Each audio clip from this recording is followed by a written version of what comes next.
Kaisar Pedang yang Mengejutkan. Bab 5341, Pil Keabadian. Hampir 1 jam telah berlalu sejak aura susu batu penciptaan abadi mulai terpancar.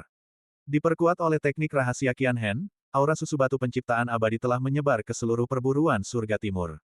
Hampir semua monster raksasa yang berani mencoba merebut susu batu penciptaan abadi telah tiba. Saat ini, ada 24 monster raksasa di depan Chen Yule dan Lin Bai. Jika tidak ada hal tak terduga yang terjadi, mungkin hanya monster raksasa inilah yang bisa mencapai tempat ini. Mereka yang belum tiba mungkin tidak berani.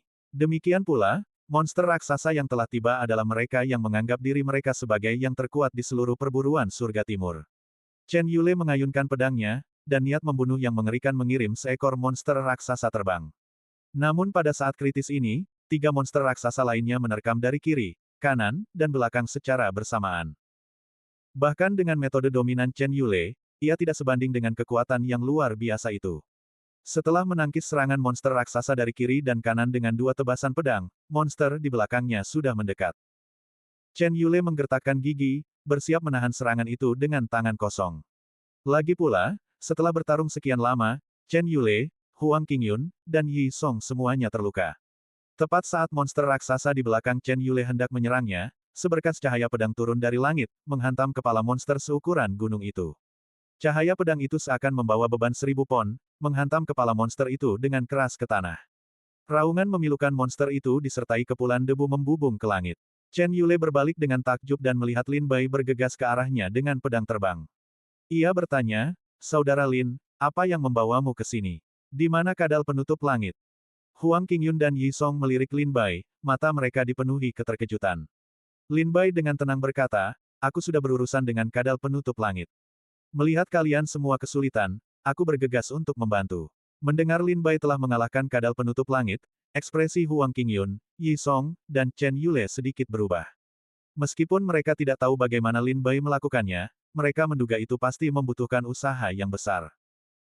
Jika Huang Qingyun, Yi Song, dan Chen Yule menjadi sasaran kadal penutup langit, meskipun mereka yakin bisa lolos, mereka pasti akan membayar mahal. Mustahil bagi Lin Bai untuk menghadapi kadal penutup langit lalu datang membantu mereka dengan semangat seperti itu. Saat itu, Qian Hen mengeluarkan boneka humanoid dari tas penyimpanannya dan tiba di medan perang, langsung menerjang gerombolan monster raksasa dan mulai bertarung. Dengan Lin Bai dan 15 boneka humanoid yang datang membantu, tekanan pada Chen Yule, Huang Qingyun, dan yang lainnya berkurang secara signifikan.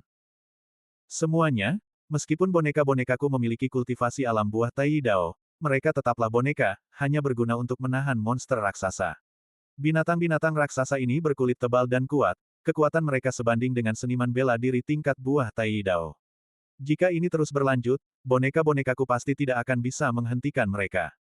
Cepat kalahkan mereka satu per satu. Qian Hen buru-buru mengingatkan mereka. Sui Mo dan mengeluarkan lebih dari selusin botol giok dari tas penyimpanannya. Dengan lonjakan kekuatan spiritual, botol-botol itu terbang menuju Lin Bai, Chen Yule, Huang Qingyun, Yi Song, dan yang lainnya. Saudara-saudari senior, pil di dalam botol giok ini disebut pil kenaikan, yang kumurnikan menggunakan materi spiritual yang dikumpulkan dari langit dan bumi di dalam sekte dan Xia. Setelah meminumnya, pil-pil itu akan berada di tubuh kalian untuk sementara waktu, terus-menerus mengisi ulang kekuatan obatnya untuk menyembuhkan luka-luka kalian dan memulihkan kekuatan spiritual kalian. Kekuatan obatnya akan bertahan sekitar setengah-seperempat jam. Gambar, dalam seperempat jam ini, saudara-saudari senior dapat mengabaikan konsumsi energi spiritual mereka dan mengerahkan segenap kemampuan.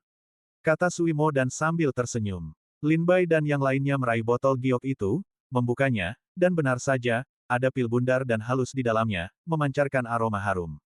Heh, ini barang bagus. Wajah Yi Song berseri-seri gembira. Wajah Chen Yule juga menunjukkan sedikit kegembiraan, berkata, salah satu dari 18 pil dewa sekte dan Xia. Huang Qingyun tertawa, adik bodoh, kalau begitu kami tidak akan sopan. Sambil berbicara, Chen Yule, Yi Song, Huang Qingyun, dan Lin Bai mengambil pil itu dan menelannya. Lin Bai menyadari bahwa pil ini tidak meleleh saat masuk ke mulutnya, melainkan masuk ke tenggorokannya dan masuk ke dantiannya. Di dalam dantiannya, pil itu perlahan melepaskan jejak kekuatan obat yang mengerikan. Tanpa Lin Bai perlu menggunakan sihirnya untuk memurnikannya, kekuatan obat itu secara alami mengalir ke seluruh anggota tubuh dan tulangnya. Separuh kekuatan obatnya digunakan untuk menyembuhkan luka Lin Bai, dan separuhnya lagi untuk memulihkan energi spiritual yang telah dikonsumsinya. Sungguh harta karun. Ini praktis obat ajaib untuk pembunuhan dan perampokan. Lin Bai tak kuasa menahan senyum. Semuanya, keadaan bisa berubah sementara ini. Ayo kita bergerak. Chen Yule mengacungkan pedangnya dan berkata dengan nada mendominasi. Dengan pil kenaikan, kita tak perlu khawatir tentang apapun. Yi Song menatap langit, di mana awan gelap langsung berkumpul, dan kilat menyambar sekali lagi. Huang Qingyun mendengus dingin, tubuhnya diselimuti cahaya 5 warna. Detik berikutnya, cahaya 5 warna di tubuh Huang Qingyun berubah menjadi anak panah yang tak terhitung jumlahnya, menusuk ke arah monster-monster raksasa di depannya, membuat mereka melolong kesakitan. Chen Yule menyerbu, pedangnya berkobar dengan niat membunuh, menebas dengan ganas, memutuskan sayap-sayap berdaging dari punggung seekor monster raksasa, lalu dengan serangan lain, memenggalnya. Yi Song memanipulasi petir, melesatkannya ke arah monster-monster raksasa di depannya. Bersamaan dengan itu, sambil menghunus pedangnya, ia melepaskan niat pedang dan energi bilah pedang, menyapu monster-monster itu bagaikan badai, membuat mereka hancur berkeping-keping dan berlumuran darah.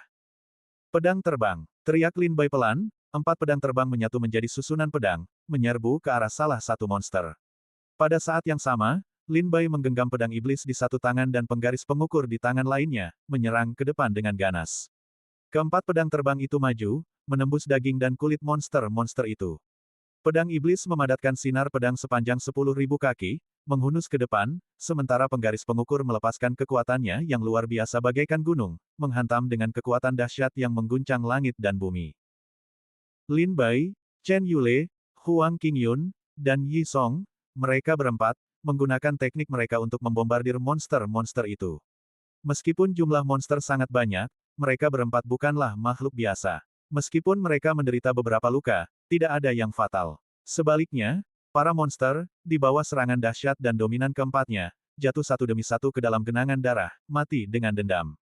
Di ibu kota, para seniman bela diri yang menyaksikan pertempuran di berbagai alun-alun terkesiap takjub. Mereka semua tercengang oleh kekuatan tempur yang dilepaskan oleh Lin Bai dan rekan-rekannya. 20 monster raksasa itu, meskipun kita tidak bisa merasakan aura kekuatan mereka, kekuatan yang mereka lepaskan dengan setiap gerakan dan hentakan setidaknya sebanding dengan alam buah Tai Dao. Aku tidak pernah menyangka Chen Yule dan yang lainnya begitu mengerikan, mereka berempat bekerja sama hampir memusnahkan monster-monster raksasa ini. Sungguh luar biasa. Para seniman bela diri yang menyaksikan pertempuran di ibu kota tak kuasa menahan napas. Terutama di peringkat paviliun harta karun senjata ilahi, satu nama tampak naik dari posisi terbawah, hingga akhirnya berhenti di 10 besar. Peringkat Dewa Dao Kerajaan Chu, peringkat ke-10, Lin Bai, salah satu dari 3 murid ajaib Sekte Tianshui. Bab 5342 melambung ke puncak. Paviliun harta karun senjata ilahi. Meskipun Kaisar Chu membuka lapangan perburuan surga timur untuk berburu hari ini, paviliun harta karun senjata ilahi masih ramai dengan para seniman bela diri. Pada saat ini, prasasti batu, peringkat Dewa Dao Kerajaan Chu, di dalam paviliun terus-menerus memancarkan cahaya kemasan. Para seniman bela diri yang sering mengunjungi paviliun harta karun senjata ilahi tahu bahwa setiap kali peringkat bersinar kemasan, itu berarti peringkat tersebut telah diperbarui. Sejak pembukaan lapangan perburuan surga timur hari ini, peringkat Dewa Dao Kerajaan Chu terus memancarkan cahaya kemasan, menarik banyak seniman bela diri untuk berhenti dan menyaksikan. Nama Lin Bai telah bangkit kembali. Apa sebenarnya yang dilakukan murid Sekte Air Surgawi ini? Hanya dalam satu hari, ia naik dari peringkat terbawah di peringkat 499 ke peringkat 361, melonjak lebih dari 100 peringkat. Di depan prasasti batu, ratusan seniman bela diri menatap tajam sebuah nama di prasasti tersebut. Nama itu tak lain adalah Lin Bai. Kini, di prasasti batu, peringkat Lin Bai adalah 361. Tak lama kemudian, peringkat Lin Bai kembali bersinar keemasan. Cahaya keemasan yang menyelimuti nama Lin Bai membubung tinggi menuju puncak prasasti. Dia bangkit kembali. Ya Tuhan, apakah masih bangkit? Perhatian semua orang tertuju pada cahaya keemasan itu. Akhirnya, cahaya keemasan itu berhenti. Peringkat Dewa Dao Kerajaan Chu, peringkat ke-287, Lin Bai, salah satu dari 3 murid ajaib Sekte Tianshui. Melihat peringkat Lin Bai naik ke peringkat ke-287, semua orang terkesiap. Sebelum mereka sempat berbicara, cahaya keemasan itu kembali bersinar. Peringkat Dewa Dao Kerajaan Chu, peringkat ke-170, Lin Bai, salah satu dari 3 murid ajaib Sekte Tianshui. Cahaya keemasan itu berhenti lagi. Namun tak lama kemudian, cahaya keemasan itu, yang kembali membawa nama itu, melesat menuju puncak daftar. Peringkat Dewa Dao Kerajaan Chu, peringkat ke-99, Lin Bai, salah satu murid tiga keajaiban Sekte Tianshui. Petik 2 titik titik titik. Petik 2 petik 2. Peringkat Dewa Dao Kerajaan Chu, peringkat ke-78, Lin Bai, salah satu murid tiga keajaiban Sekte Tianshui. Petik 2 petik 2 titik titik titik petik 2. Peringkat Dewa Dao Kerajaan Chu, peringkat ke-62, Lin Bai, salah satu murid tiga keajaiban Sekte Tianshui. Petik 2 titik titik titik petik 2. Peringkat Dewa Dao Kerajaan Chu, peringkat ke-58, Lin Bai, salah satu murid tiga keajaiban Sekte Tianshui. Seiring nama Lin Bai memasuki 100 besar, kecepatan peningkatan peringkatnya melambat.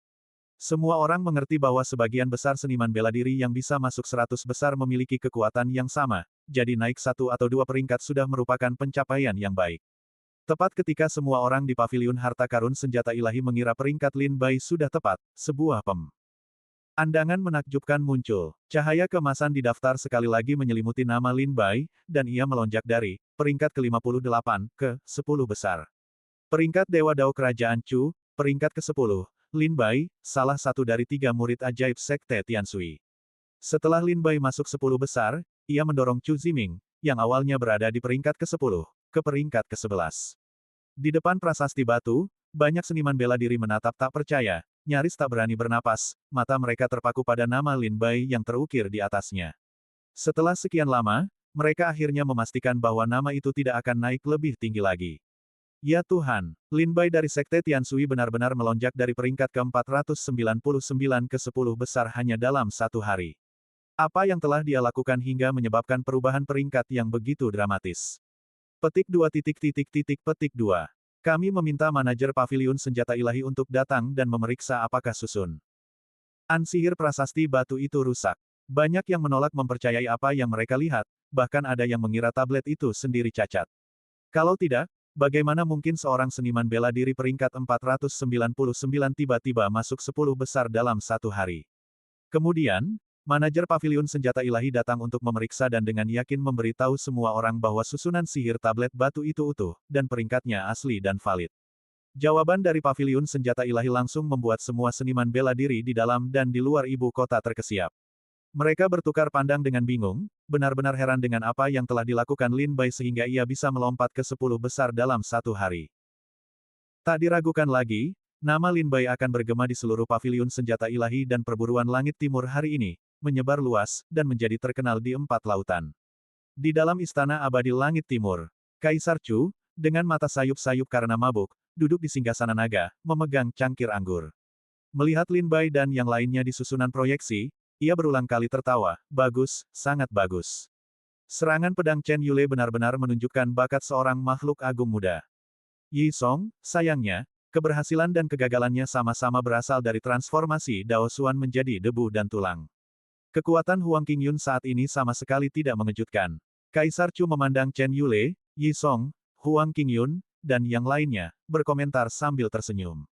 Kaisar Chu bertanya kepada tetua keluarga Chen, "Kudengar 2 tahun lalu, di tepi sungai Baoyue di Sangsu, Chen Yule dikalahkan oleh seorang kultivator pedang misterius, yang hampir menghancurkan kultivasi jantung pedangnya. Tapi sekarang tampaknya hati pedang Chen Yule semakin kuat. Dia telah mengembangkan niat pedang pembantaian, dan hati pedangnya akan segera muncul. Mungkinkah ini dianggap sebagai berkah tersembunyi?"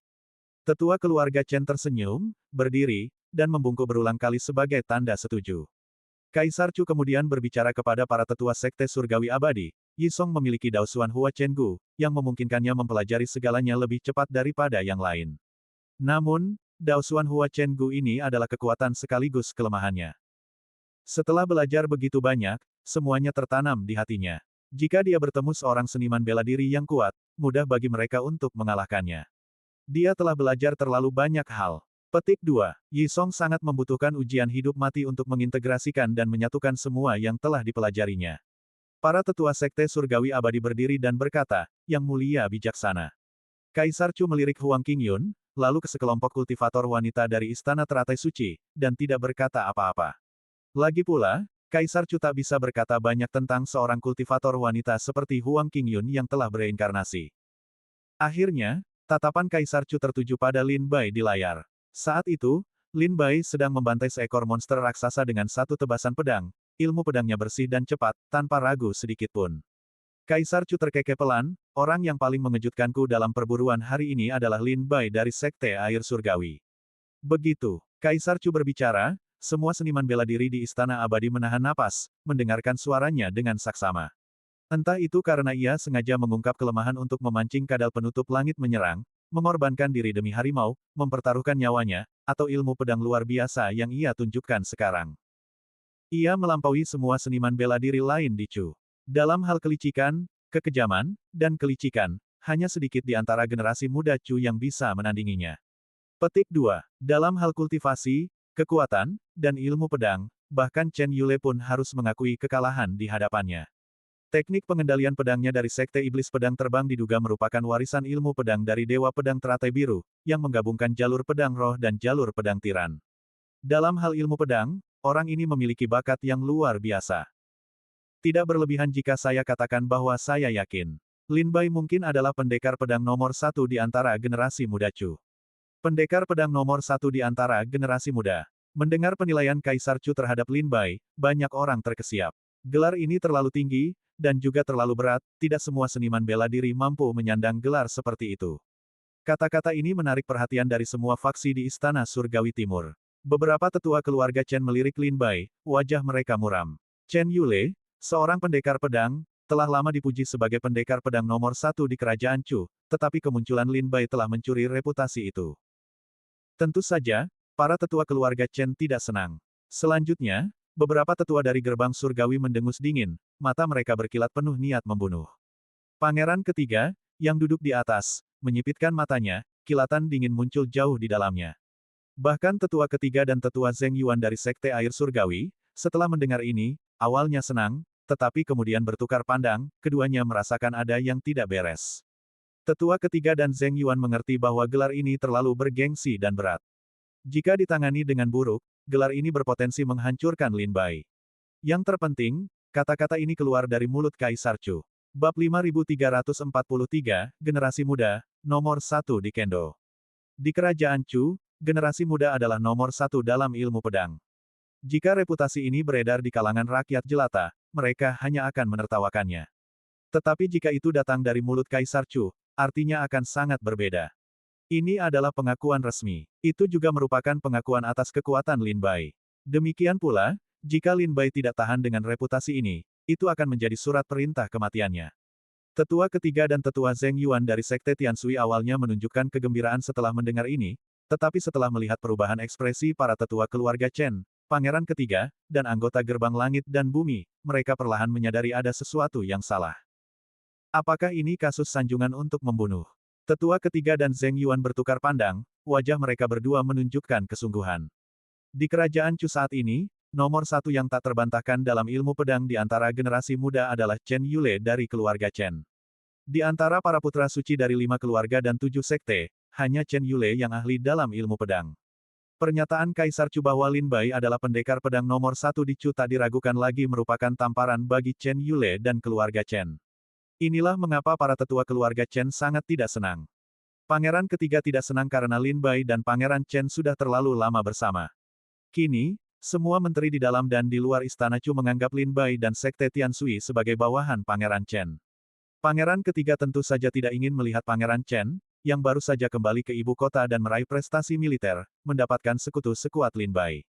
Oleh karena itu, Pangeran ketiga juga sangat tidak senang. Alasan mengapa Sekte Langit dan Bumi tidak senang bahkan lebih sederhana. Sekte Langit dan Bumi telah lama berseteru dengan Sekte Tianshui, dan selama bertahun-tahun, Sekte Langit dan Bumi telah secara terbuka dan diam-diam menekan Sekte Tianshui, membuatnya hampir tak berdaya.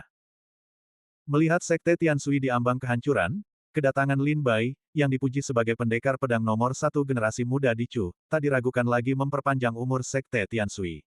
Sekte Langit dan Bumi tentu saja tidak ingin melihat Sekte Tianshui bangkit kembali. Ucapan Kaisar Chu yang terkesan biasa saja itu mendorong Lin Bai ke dalam pusaran badai. Bahkan Sekte Tianshui pun terseret ke dalam lumpur bersama Lin Bai, tak mampu melepaskan diri. Aduh, keberuntungan dan kemalangan saling terkait. Tetua ketiga dengan getir mengambil cangkir anggurnya dan meneguknya dalam sekali teguk. Jika Sekte Tianshui ingin bangkit, ini adalah jalan yang tak terelakkan. Kita tak perlu pesimis. Ini akan menjadi percikan kebangkitan Sekte Tianshui, kita seharusnya bahagia. Zheng Yuan berpikir dengan hati-hati, kilatan tajam muncul di mata dan wajahnya, kilatan kejam muncul di hatinya. Tetua ketiga mengangguk pelan, telah memutuskan bahwa setelah meninggalkan ibu kota, ia akan melaporkan semua yang terjadi di sini kepada sekte. Di ladang perburuan surga timur. Saat Lin Bai membelah monster raksasa itu menjadi dua dengan satu tebasan pedang, monster raksasa terakhir pun mati di bawah tebasan pedang Lin Bai. Chen Yule, Lin Bai, Yi Song, dan Huang Qingyun berdiri di tengah tumpukan mayat dan lautan darah para monster raksasa, memandang sekeliling, melihat tumpukan tulang dan sungai darah. Setelah setengah jam perburuan yang melelahkan oleh Lin Bai, Chen Yule, dan yang lainnya, ke-24 monster raksasa itu akhirnya tumbang. Darah mengalir perlahan membentuk sungai di lekukan tanah, menghilang di kejauhan. Tumpukan tulang membentuk gunung. Bau busuk yang menyengat dan aroma darah memenuhi udara. Yi Song, berdiri di atas punggung salah satu monster, menghunjamkan pedangnya ke daging monster itu, lalu terduduk dengan berat, terengah-engah. Kalian tidak manusiawi. Aku kelelahan setelah bertarung sekian lama, dan kalian semua bersikap seolah tidak terjadi apa-apa. Kata Yi Song sambil tersenyum masam, menatap Chen Yule, Lin Bai, dan Huang Qingyun. Dibandingkan dengan Yi Song, Lin Bai, Chen Yule, dan Huang Qingyun memang berada dalam situasi yang jauh lebih baik. Yi Song tampak pucat karena kelelahan, meskipun pil Ascension terus-menerus mengisi ulang energi spiritualnya tetap terkuras habis. Gambar. Sebaliknya, Lin Bai dan rekan-rekannya, meskipun pucat dan menderita beberapa luka, tetap tegap dan tegap, energi spiritual mereka masih luar biasa melimpah, tubuh mereka setenang gunung Tai. Mereka tampak hanya mengeluarkan sedikit energi atau kekuatan spiritual. Huang Qingyun tersenyum lembut, Saudara Yi, kau memiliki Daosuan Hua Chenggu, jadi kau mempelajari semuanya dengan cepat. Di paviliun kitab suci Sekte Surgawi Abadi, kau menghafal semua guru leluhur dan teks rahasia Sekte Surgawi Abadi dengan saksama, mempelajari berbagai kekuatan supernatural dan teknik yang tidak lazim. Meskipun kau tampak terpelajar, kau tidak tahu bahwa teks-teks peninggalan leluhur Sekte Surgawi Abadimu adalah puncak dari kultivasi seumur hidup mereka. Seorang seniman bela diri biasa akan beruntung jika dapat menyerap bahkan sebagian kecil darinya. Dan kau telah mencoba mengolah semuanya secara bersamaan. Jangan mengambil lebih dari yang bisa kau kunyah. Huang Qingyun menasihati sambil tersenyum. Yi Song mengangguk dengan senyum masam, pertempuran tunggal ini secara bertahap mengungkapkan kekurangannya sendiri. Ia memiliki kitab suci dan manual rahasia yang tak terhitung jumlahnya, serta kekuatan dan teknik supernatural yang tak terhitung jumlahnya, namun setiap kali ia bertempur, ia tak pernah bisa memutuskan teknik mana yang akan digunakan. Di tengah pertempuran, puluhan, bahkan ratusan, teknik tiba-tiba terlintas di benaknya, membuatnya bingung dan tak mampu memilih yang optimal. Hal ini mengakibatkan Yi Song terkadang menggunakan meriam untuk menembak burung, dan terkadang menggunakan jarum bordir untuk membunuh gajah. Sebaliknya, Lin Bai, Chen Yule, dan Huang Qingyun berbeda. Lin Bai dan Chen Yule sama-sama kultivator pedang, dan penguasaan kekuatan dan teknik supernatural mereka begitu mulus, sehingga lebih mudah bagi mereka untuk memilih daripada Yi Song. Huang Qingyun adalah reinkarnasi dari leluhur istana teratai suci dari 100.000 tahun yang lalu, kultivasi teknik dan kekuatan supernatural Taoisnya juga merupakan garis keturunan yang berkesinambungan, tanpa menunjukkan tanda-tanda gangguan. Aduh, Yi Song mendesah pelan, keberhasilan dan kegagalan keduanya berasal dari Daosuan yang berubah menjadi debu. Lin Bai terkekeh, Saudara Yi, ini bukan masalah besar. Jika kau punya kesempatan, alamilah beberapa krisis hidup mati, manfaatkan potensi yang kau peroleh selama momen-momen itu, dan integrasikan semua pembelajaran hidupmu. Maka semuanya akan berjalan dengan sendirinya. Sui Modan mengeluarkan pil penyembuh dari tas penyimpanannya dan menyerahkannya kepada Lin Bai dan yang lainnya untuk diminum, memulihkan luka dan kekuatan spiritual mereka. Kita mendapatkan panen yang sangat melimpah kali ini. Saudara Lin, seperti yang telah disepakati sebelumnya, darah binatang buas itu milikmu. Setelah kau mengumpulkan darah binatang buas itu, aku akan mengurus sisa-sisa binatang buas raksasa itu. Qian Hen berjalan mendekat, tersenyum lebar. Kali ini, Lin Bai dan timnya tak diragukan lagi mendapatkan panen terbesar. Termasuk binatang naga harimau sebelumnya, kadal penutup langit, dan 6 binatang buas raksasa, ditambah 24 binatang buas raksasa sekarang, Lin Bai dan kelompoknya. Memburu total 32 binatang buas raksasa. Ini adalah jumlah buruan terbanyak di Taman Berburu Langit Timur Kerajaan Chu dalam beberapa tahun terakhir. Lin Bai mengangguk sambil tersenyum, berjalan mendekat dan mengambil darah ke-24 monster raksasa itu, lalu Qian Hen pergi memisahkan dan mengumpulkan tulang-tulang monster raksasa itu satu persatu. Pertempuran pun berakhir. Chen Yule bersandar pada pedangnya, menatap ke kejauhan, dan berkata dengan suara rendah, sepertinya monster-monster raksasa dari perburuan surga timur tidak akan datang lagi. Yi Song tersenyum getir, monster-monster raksasa yang berani datang semuanya telah kita bunuh, dan yang tersisa mungkin tidak akan berani datang.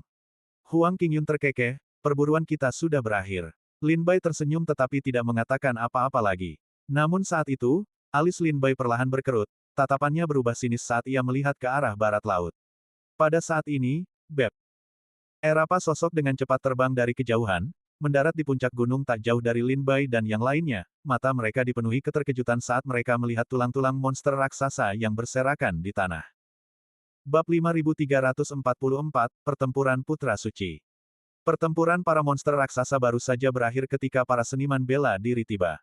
Satu persatu, mereka mendarat di puncak gunung tak jauh dari Lin Bai dan kelompoknya, mata mereka terbelalak kaget melihat bangkai-bangkai monster raksasa berserakan di tanah.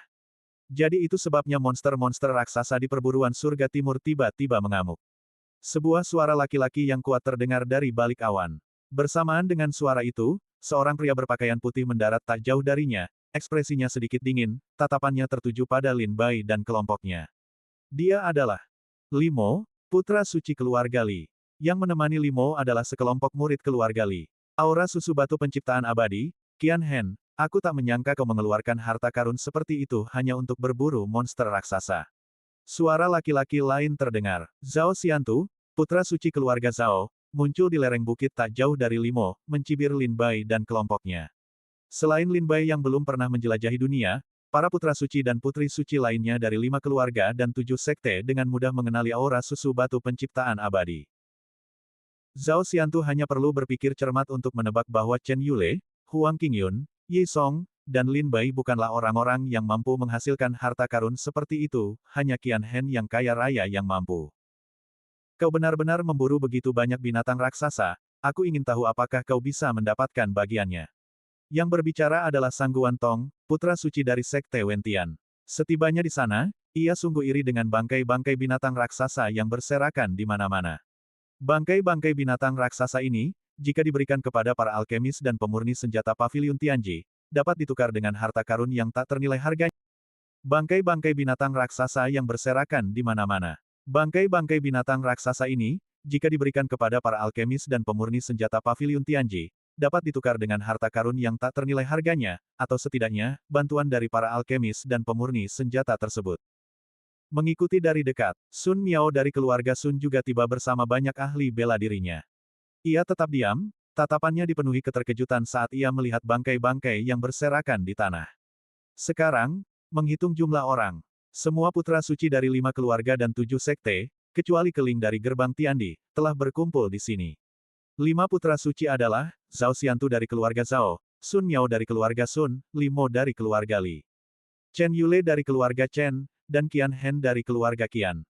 Di antara 7 putra suci, Di Wuyan dari Sekte Kucan berada di lokasi Naga Putih. Keling tidak ada di sini. Sekte Tiansui tidak memiliki putra suci. 4 putra suci sekte utama yang tersisa, Sang Guan Tong dari Sekte Wentian, Yi Song dari Sekte Tianxian, Huang Qingyun dari Istana Senglian, dan Sui Mo dan dari Sekte Danxia. Semuanya ada di sini. Dilihat dari situasi saat ini, Limo, Sun Miao, Zhao Xiantu, dan Sang Guan Tong tampaknya berada di front yang bersatu. Lin Bai, Chen Yule, Huang Qingyun, Yi Song, Sui Mo dan Qian Hen berada di pihak yang sama. Tampaknya Lin Bai dan kelompoknya memiliki 2 putra suci lebih banyak daripada Limo dan kelompoknya. Namun, kenyataannya, Qian Hen adalah seorang pengusaha, dan Sui Mo dan adalah seorang alkemis, keduanya tidak terlalu ahli dalam pertempuran. Yang benar-benar bisa bertarung hanyalah Lin Bai, Chen Yule, Huang Qingyun, dan Yi Song. Namun, Yi Song mengalami kemunduran dalam pertempurannya dengan monster raksasa itu, dan kemampuannya yang bercampur aduk membuatnya ragu-ragu dan terluka. Meskipun ia memiliki pil penyembuh dari pil tinta air, kekuatan dan daya tempurnya berkurang secara signifikan. Chen Yule berdiri di hadapan kelompok itu, dengan pedang di tangan, dan dengan dingin bertanya, apa maksud semua ini? Zhao Xiantu, yang sudah menaruh dendam pada Chen Yule, mencibir, bukan apa-apa. Kemarilah, mintalah uang kepada saudara Chen.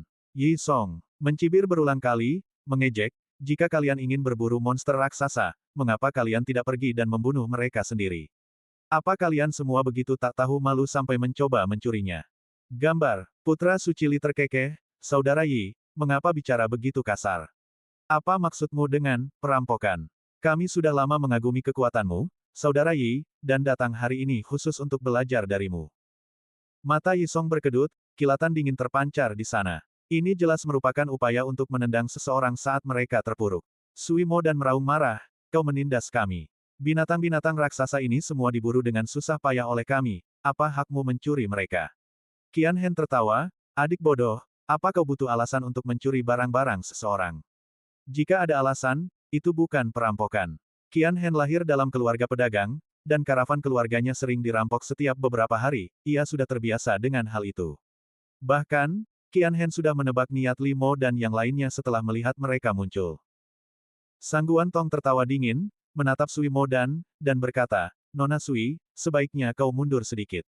Kau tidak pandai bertarung, dan aku tidak ingin membuat sekte dan Xia yang sakit hati itu marah, jadi tidak baik jika aku tidak sengaja melukaimu. Bibir merah Huang Qingyun melengkung membentuk senyum nakal, mereka jelas di sini untuk merampok kita. Kalau begitu, tidak ada gunanya bicara lagi, ayo kita bertarung. Li Mo, Sangguan Tong, Zhao Xiantu, dan Sun Miao bertukar pandang, masih ragu-ragu.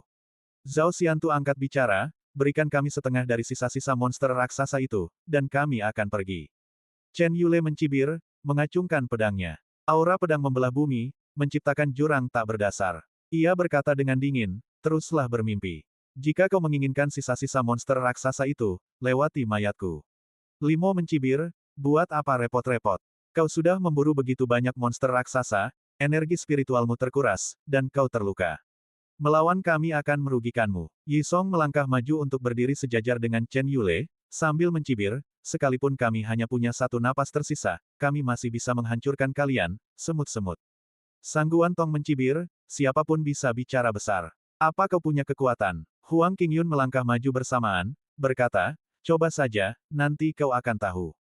Wajah Sun Miao menggelap. Ia mengeluarkan tongkat besi dari tas penyimpanannya, wajahnya dipenuhi permusuhan saat menatap Lin Bai dan yang lainnya. Chen Yule, Huang Qingyun, dan Yi Song siap menyerang. Lin Bai diam-diam melangkah maju dan berdiri di samping Yi Song, berkata dengan suara rendah, apa kalian semua sudah memikirkan ini matang-matang? Sekali kau bergerak, kau harus membayar harganya. Li Mo dan tiga lainnya menyeringai jahat, memberi Lin Bai jawaban. Lin Bai menggelengkan kepalanya sedikit, lalu menghunus pedang iblisnya lagi, dan menatap mereka dengan dingin. Tidak ada yang perlu dipikirkan. Aku sudah lama ingin bertarung dengan kalian semua, tapi belum menemukan kesempatan yang bagus. Petik 2. Hari ini kesempatan emas, kita harus mencoba. Zhao Xiantu dan Li Mo bertukar pandang dan menyerbu Chen Yule dan Yi Song secara bersamaan. Chen Yule menebas dengan pedangnya, sosoknya yang disertai energi pedang melesat. Ke arah Li Mo, Yi Song menghunus pedangnya dan menyerang Zhao Xiantu. Di sisi lain, Sun Miao mengayunkan tongkat besinya, menghantamkannya dengan keras ke arah Huang Qingyun. Meskipun Huang Qingyun berhasil menghindarinya, tongkat besi itu menghantam tanah, menciptakan jurang yang dalam dan tak berdasar. Huang Qingyun, dengan wajah dingin dan mata sedingin es, menggelengkan kepalanya sedikit, cantik sekali, kenapa kau jadi pencuri? Cahaya 5 warna menyelimuti dirinya saat Huang Qingyun memukul Sun Miao dengan telapak tangannya, membuatnya terpental ribuan meter. Sangguan Tong lalu menatap Lin Bai dan berkata dengan dingin, kau bukan tandinganku. Minggirlah untuk menghindari luka fisik. Lin Bai mendengus dengan nada menghina, muda, tapi mulutmu besar sekali. Aku penasaran, apa kekuatanmu sebanding dengan kesombonganmu itu? Bab 5345, hancurkan. Lin Bai bukanlah orang asing bagi para murid Sekte Wentian. Sebelum menjadi pejabat, Luo Chong, penguasa kota Fengling, adalah salah satu dari 3 murid Sekte Wentian yang paling menonjol. Kemudian, Luo Chong secara terbuka mengundurkan diri dari Sekte Wentian, memasuki kerajaan Chu, menikahi Chen Yun, dan dengan bantuan keluarga Chen, menerobos ke ranah buah Tai Dao, kemudian menjadi penguasa kota Fengling.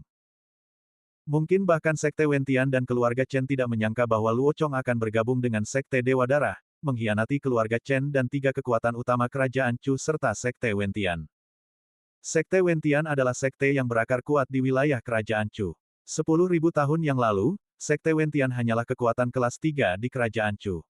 Namun, selama perang besar yang pecah 10.000 tahun yang lalu, Sekte Wentian bangkit dan menjadi terkenal di tengah kehancuran Istana Iblis 9 Neter. Setelah kehancuran Istana Iblis 9 Neter, Sekte Wentian melonjak menjadi kekuatan terkuat kedua di Kerajaan Chu, setelah Kerajaan Chu sendiri. Tak berlebihan jika dikatakan bahwa hampir separuh dari 5 keluarga besar dan 7 sekte di Kerajaan Chu bangkit dan menjadi terkenal dalam pertempuran yang menghancurkan Istana Iblis 9 Neter. Dari 5 keluarga besar di Chu, selain keluarga Qian dan Sun, keluarga Li, Zhao, dan Chen semuanya bangkit dan berkuasa selama perang penaklukan iblis yang melanda benua timur 10.000 tahun yang lalu. Keluarga Qian, dengan sejarah yang membentang jutaan tahun, tidak terlalu terpengaruh oleh perang 10.000 tahun yang lalu. Sebelum perang itu, keluarga Sun adalah salah satu kekuatan terkuat di Chu, tetapi setelah perang, anggota terkuat mereka gugur, dan mereka tak pernah mendapatkan kembali kejayaan mereka sebelumnya. Di antara 7 sekte besar, Sekte Kuchan, Sekte Tianshui, Istana Senglian, dan Sekte Danxia semuanya merupakan kekuatan-kekuatan dahsyat yang tersohor di seluruh Chu 10.000 tahun yang lalu. Setelah perang itu, meskipun Sekte Kuchan, Istana Senglian, dan Sekte Danxia mengalami kerusakan dan fondasi mereka melemah, kerusakannya jauh lebih kecil daripada yang dialami Sekte Tianshui. Seperti keluarga Sun, Sekte Tianshui juga kehilangan semua anggota kuatnya dalam perang itu dan tak pernah meraih kembali kejayaannya. 3 sekte utama, Sekte Wentian, Sekte Tianxian, dan Gerbang Tiandi, semuanya bangkit setelah pertempuran itu. Perang yang melanda dunia akan menyebabkan banyak sekte yang dulunya gemilang runtuh, dan juga memungkinkan banyak tokoh tak dikenal untuk naik ke tampuk kekuasaan. Lin Bai melihat sekeliling, pertempuran besar akan segera terjadi. Jangan tertipu oleh hubungan yang tampak harmonis antara 5 keluarga dan 7 sekte Chu, pada kenyataannya, ada banyak dendam. Sekte Tianshui dan Gerbang Tiandi, tentu saja, telah mengungkapkan dendam mereka. Sekte-sekte besar lainnya memiliki beberapa perselisihan, baik yang terang-terangan maupun yang terselubung. Pada perjamuan pembantaian naga di Paviliun Dewa Abadi, ketika Chen Yule mengomentari para putra suci dari 5 keluarga dan 7 sekte, ia mencibir Limo, Zhao Xiantu, dan yang lainnya. Karena itu, jika diberi kesempatan, para putra dan putri suci dari masing-masing keluarga pasti akan bentrok. Hal ini sama sekali tidak mengejutkan. Melihat Lin Bai menghunus pedang iblisnya, bilahnya berkilau dingin, Sang Guantong, putra suci sekte Wentian, mencibir, dasar bodoh keras kepala. Sebelum kata-katanya selesai, Sang Guantong berubah menjadi bayangan, menyerbu ke arah Lin Bai. Kecepatannya luar biasa, menunjukkan bahwa sebagai putra suci, ia pasti telah menguasai salah satu seni ilahi terkuat di sekte Wentian. Dalam sekejap mata, ia mencapai Lin Bai, tiba-tiba mengangkat telapak tangannya untuk menyerang ke arah wajah Lin Bai. Sebuah kekuatan mengerikan yang mengguncang bumi menghantam. Lin Bai bahkan bisa melihat senyum dingin dan penghinaan di bibir Sang Guantong. Sepertinya ia yakin bahwa satu pukulan ini akan membunuh Lin Bai. Sekalipun tidak membunuhnya, itu akan melukainya dengan parah, membuatnya tidak bisa bertarung. Siapa sangka, di mata Lin Bai, serangan telapak tangan Sang Guantong yang penuh percaya diri bagaikan aksi badut yang mencari perhatian. Lin Bai bahkan tidak siap, ia sedikit menoleh, membiarkan telapak tangan itu meleset dari sasaran, menyerempet bahu kirinya. Bersamaan dengan itu, Lin Bai mengangkat pedangnya dan menebas lurus ke bawah. Mengincar leher Sang Guantong. Gambar, Sang Guantong, yang sudah terkejut dengan serangannya yang gagal, memucat-pucat pasi saat melihat serangan balik Lin Bai. Apalagi dalam jarak sedekat itu, pedang Lin Bai secepat kilat, membuat Sang Guantong tak sempat menghindar. Gawat, teriak Sang Guantong kaget, langsung beralih dari menyerang ke bertahan dan dengan cepat menggunakan teknik gerakannya untuk berteleportasi. Namun, saat itu juga, pedang Lin Bai menebas, membelah bahu kiri Sang Guantong, merobek daging hingga menampakkan tulang putih. Sang Guantong berteleportasi 1000 meter jauhnya, tatapannya tertuju dingin pada Lin Bai. Ceroboh, pikir Sang Guantong dalam hati. Ia memang meremehkan lawannya, yakin serangan telapak tangannya pasti akan mengalahkan Lin Bai, jadi ia menyerang tanpa ragu atau persiapan. Akibatnya, ketika Lin Bai menghindari serangan dan membalas, ia sama sekali tak berdaya. Hehe, Lin Bai mengangkat pedang iblisnya, meniup noda darah di bilahnya, dan terkekeh, apa kau sedang mencari mati? Karena kau di sini untuk mati, kenapa menghindar? Ekspresi Sang Guantong berubah muram, dan ia mendengus dingin, aku ceroboh sesaat, membiarkanmu mendaratkan serangan. Apa kau benar-benar berpikir aku tidak bisa mengalahkanmu? Aku sudah memberimu kesempatan untuk menyerang. Aku tidak tertarik lagi terlibat denganmu. Aku sudah melihat metodemu. Sekarang, biarkan aku menunjukkan metodeku. Lin Bai tersenyum tipis, jantung pedangnya bergejolak, dan niat pedang yang sangat mengerikan terpancar dari tubuhnya. 4 pedang terbang segera melesat keluar dari tubuhnya, mengembun menjadi formasi pedang 4 simbol kehendak surgawi. Bunuh. Dengan pikiran, Lin Bai mengirimkan 4 pedang terbang itu ke arah Sangguan Tong. Setiap pedang terbang mengandung fluktuasi kekuatan yang mampu menembus kehampaan.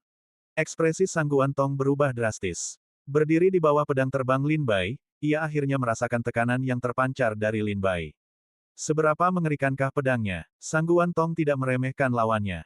Ia dengan cepat mengambil item sihir pertahanan dari tas penyimpanannya, sekaligus menyalurkan sihirnya untuk menciptakan perisai pelindung di sekelilingnya. Pedang-pedang terbang turun dari langit, bilah tajamnya mengarah langsung ke Sangguan Tong.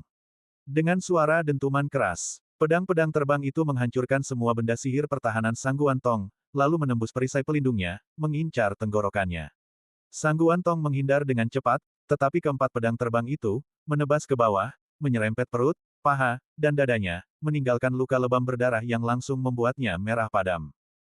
Ia mundur 1000 meter lagi, dan sebelum ia sempat bernapas, kekuatan pedang itu turun lurus ke bawah. Sangguan Tong mendongak dan melihat wajah dingin Lin Bai sudah di hadapannya, menghunus pedang iblis yang mengembun menjadi sinar pedang sepanjang 10.000 kaki, menebas ke arah kepala Sangguan Tong.